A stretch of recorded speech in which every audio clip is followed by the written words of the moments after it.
Satreskrim Polres Minahasa Utara menetapkan pelaku penganiayaan berinisial AW alias Adrian sebagai tersangka atas penganiayaan yang dilakukan hingga menyebabkan korban Opa Joni meninggal dunia. Kasatreskrim Polres Minahasa Utara Ibtu Kadek Agung Mulyana menjelaskan terkait kasus penganiayaan yang menyebabkan korban meninggal dunia di Desa Watutumo, Kecamatan Kalawat, Minahasa Utara.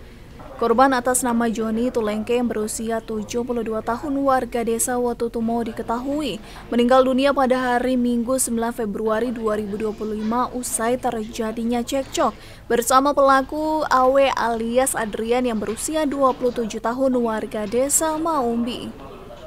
Korban diketahui dianiaya pelaku dengan satu pukulan mengarah di wajah korban.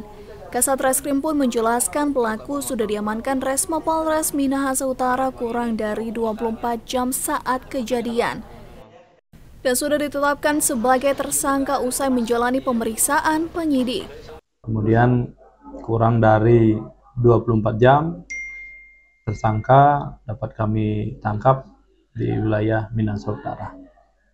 Dan saat ini proses hukumnya sudah kami jalankan sesuai dengan prosedur.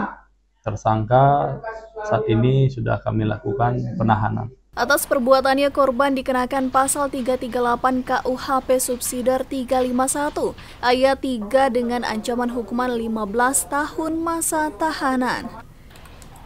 Brainumbo melaporkan untuk Kawanua TV.